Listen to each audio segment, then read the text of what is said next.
Good morning, ladies and gentlemen. Welcome back to another pre-market live stream here today.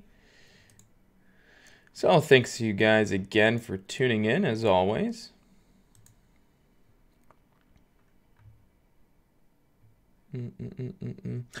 So today got a few things on the watch list, not too many. As you can see, there's only really 3 stocks, so probably going to keep it pretty simple today. So 2 of the stocks on watch are going to be earnings plays. The other one's actually GE. Now, typically I wouldn't watch GE, but I'm really only mentioning it possibly for you guys. And I might keep an eye on it myself. They received some pretty good news this morning, and the stock is gapping up. Do I think it's going to go on an absolute tear today? No, not really. But I think this is the kind of news that can bring in some new buying power. And we could actually see maybe GE go through a nice dip or a nice move based on the news that it has received. So we'll get into sharing the screen here in just a second. All right, so we'll first start here with TLRD.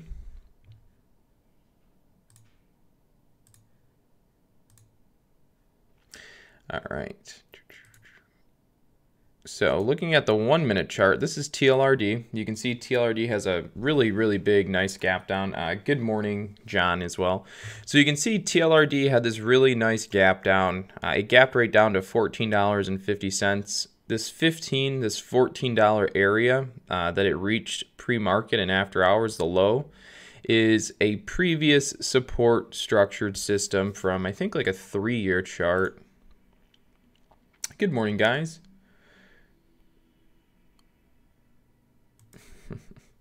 So you can see here, let's see, is this what I'm looking for? Yep, like right here. You can see that this $15 area had been an old interaction point, like right here. And so that's 14. It reached 14.50, which is like right, let's call it there for the most part.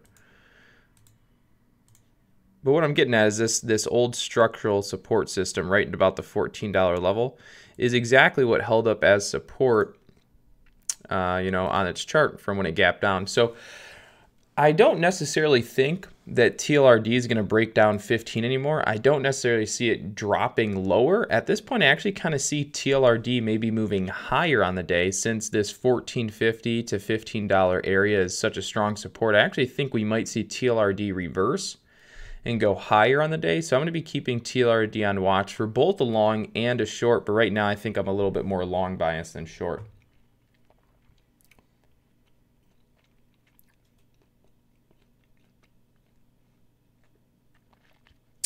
All right, so close eye on TLRD. This is a stock that could very well have some volatility and movement. Next one on the list is going to be CIEN. So CIEN is also an earnings play. Right now it has really, really light volume. That's kind of the only thing that I don't really like about it. On the yearly chart, this $35 mark is the 52-week high. And if you go back to, the current day chart, you can see it almost hit 35 and then sold off. So right now we know 35 is a strong resistance. And for one, it is the 52-week high. The last time CIEN had earnings, it opened up on the day.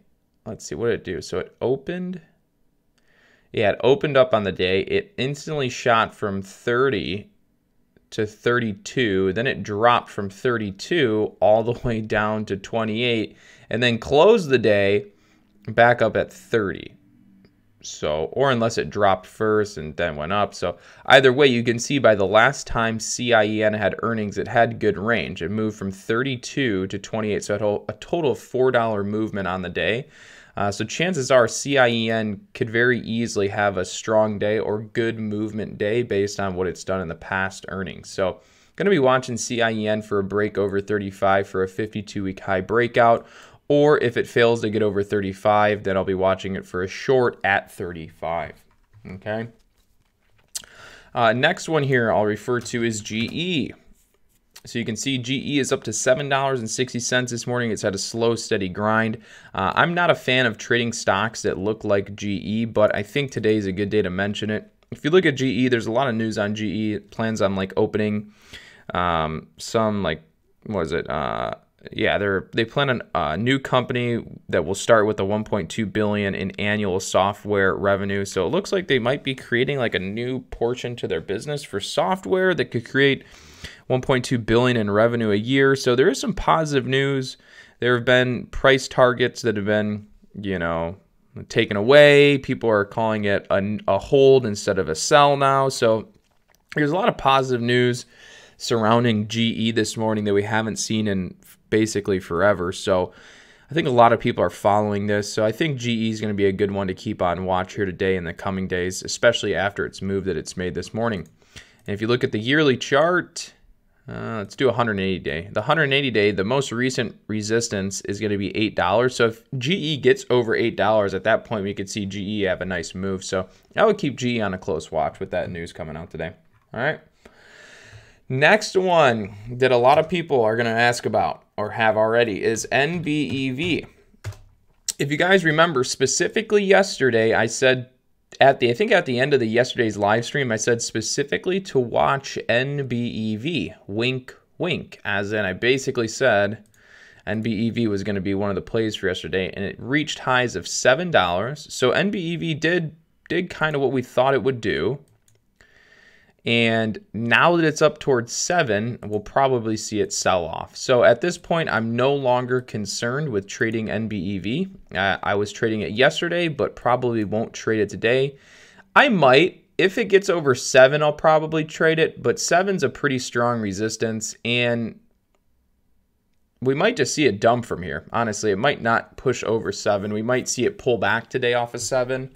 So I'm not even sold on NBEV right now because it's at a strong resistance. It's already double topped pre-market. It's come down. It could still move today, so keep it on watch. A lot of people are focusing on it. But me personally, I probably won't be trading NBEV long bias just because I don't really see it as a long today. So good job to any of those that made some money on NBEV yesterday. All right, let's see.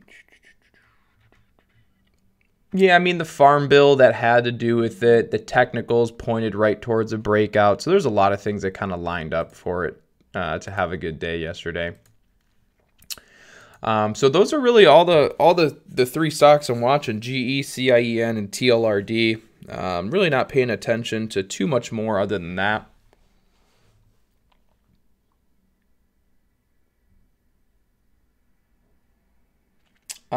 Yeah, if you couldn't buy,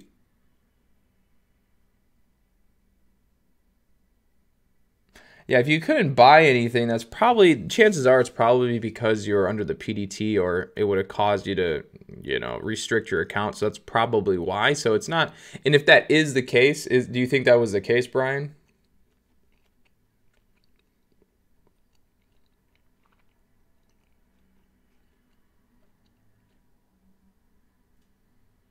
Yeah, because I was going to say, yeah, Brian, if Robinhood didn't allow you to sell or buy any of the options, yeah, then, oh, is that what happened? Yeah, I wouldn't know. I think they were doing, I don't know, some type of now that you say that, it might have been doing like a maintenance thing. I think I read something about that.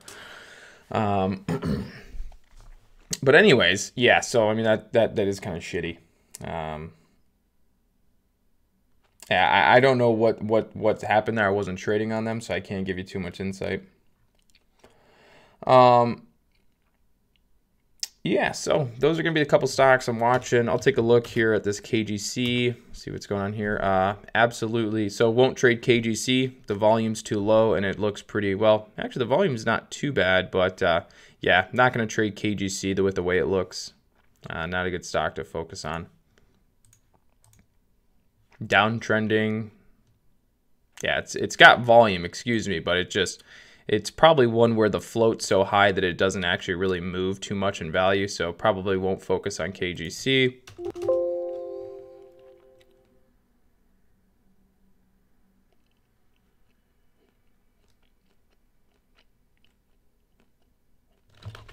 And then with the market, Market's still bearish. I mean, all in all, market is bearish without a doubt. So if anybody tries to tell you markets are bullish or the bounce is here, it doesn't matter what they say. The market is completely bearish right now. And until the 50 moving average gets over the 200 moving average, and until we successfully put in any sort of higher low in the market, we are completely started a downtrend in the overall market.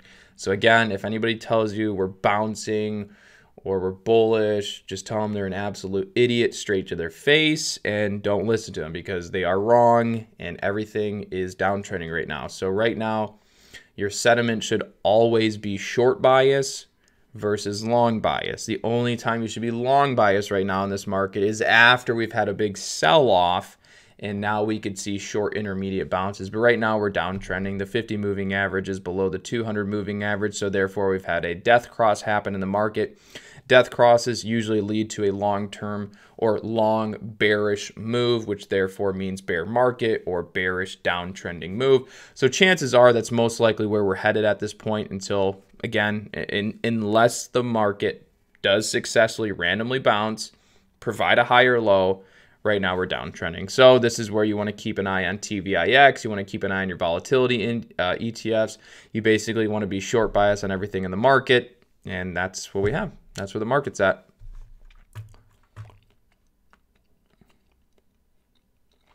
So yeah, that's all I have for you guys here today. Keep an eye on those earnings plays. Those will probably have some volatility and some movement. Keep an eye on all your large tech, along with MU and AMD and NVIDIA, those semiconductors, Apple, Facebook, Amazon, Google, all those. Again, a lot of those, Netflix, they're all going to have movement based on what the market does. Again, if you look at your stocks and you look at the market, they all kind of move in unison. So,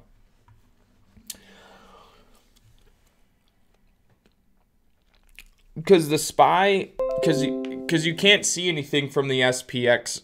I mean, you'd have to look at the futures market, but because the ETF is the same exact thing as the index. It's really basically the same thing. So it's just something I follow. You can follow either one. If you like to follow SPX or you like to follow the actual Dow Jones Industrial Average over the ETFs, then you can do that and it'll work just fine. Yeah, so other than that, guys, that's all I have for you today. 3 stocks, keeping it pretty simple. Other than that, I hope you guys have a green day. I'm going to try and keep it green. We goofed up a great short yesterday. Yeah, that sucked, is what it is. But anyways, if you haven't watched that video, you should go back and watch the video I posted yesterday of giving back $2,000. I was in a perfect short. Everything was perfect. And then I didn't take any profit, which I normally always do, is I always take my profit. Always do. And then yesterday I didn't, because I got this bias in my head that it was supposed to turn into a long-term fading short for the day, so I held more than I should have, and then it just resulted in me giving back all the money I made. But anyways, really good video you should watch. You should go watch me give back $2,000. So last video I uploaded from yesterday. All right. In that case, I will see you guys all tomorrow morning for another watch list, and stay green on the day. All right, take care.